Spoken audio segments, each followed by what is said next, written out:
Kedua, majelis hakim pada mengenai kerja atas tata yang memeriksa dan menilai perhati memutuskan satu, menyatakan bahwa terdakwa Nikita Mirzani terbukti secara sah dan meyakinkan bersalah melawan tindak pidana penganiayaan.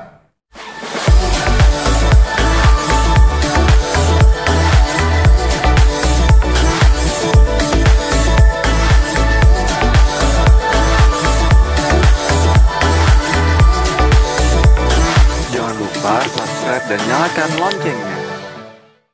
Sebagaimana diatur dan diancam pidana dalam pasal 351 ayat 1 KUH pidana sesuai dakwaan mata hati pertama dari penuntut umum. Kedua, jatuhkan pidana terdakwa Nikita Mirzani dengan pidana penjara selama 6 bulan dengan ketentuan bahwa pidana tersebut tidak perlu dijalani kecuali jika di kemudian hari ada putusan hakim yang menentukan lain disebabkan karena terpidana melawan suatu tindak pidana atau melanggar syarat-syarat yang ditentukan dalam putusan hakim sebelum masa percobaan selama 12 bulan berakhir.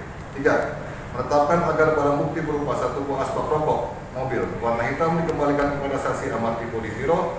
Keempat, menetapkan agar terdakwa dibebani membayar biaya perkara sebesar Rp2.000. Demikian tuntutan pidana dibacakan dan diserahkan dalam sidang hari ini, Senin, tanggal 22 Juni tahun 2020. Penuntut umum ditandatangani Sigit Hendradi.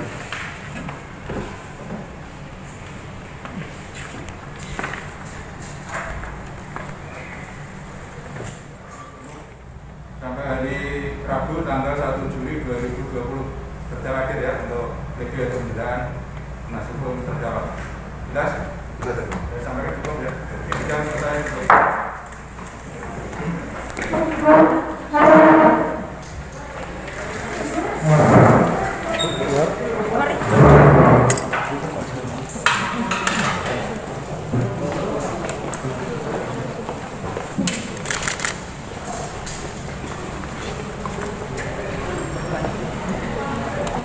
Tuntutan 6 bulan divonis bersalah seperti apa tanggapannya? Kan 6 bulan nggak harus dipenjara.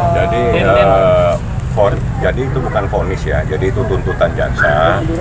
Dia menyatakan bahwa Nikita terbukti melakukan penganiayaan dengan supaya dituntut 6 bulan, tapi tidak menjalani hukuman. Itu namanya percobaan.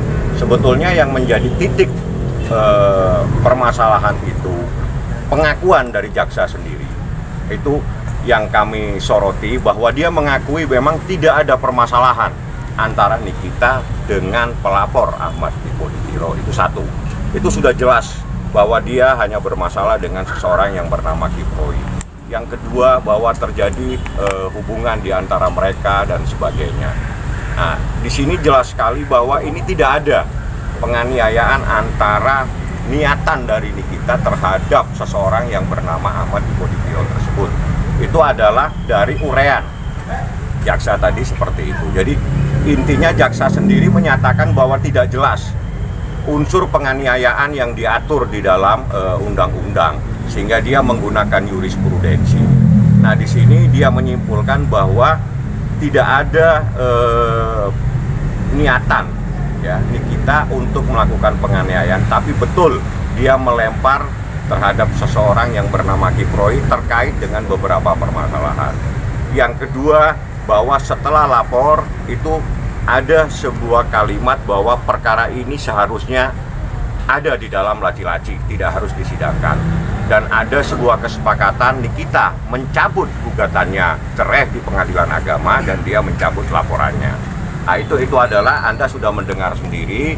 Dan dari uraian-uraian itu jaksa menuntut kepada Nikita dan meminta kepada hakim untuk memutuskan supaya Nikita dihukum 6 bulan dengan masa percobaan selama 1 tahun. Artinya Nikita tidak harus menjalani hukuman di penjara. Apa yang akan dipersiapkan di bab Niki? Kalau kami sih persiapkan secara hukum ya. Jadi kami sudah nyatakan, tegaskan bahwa tidak ada dasar untuk menggunakan jurisprudensi untuk menghukum seseorang. Itu yang pertama. Yang kedua, bahwa saksi satu sama lain tidak ada sinkronisasi. Jadi satu saksi itu di dalam hukum bukan saksi. Ya, itu adalah fakta, karena hanya dia sendiri yang menyatakan terjadi pemukulan. Sedangkan 3 saksi yang lain tidak tahu menahu. Itu secara hukum.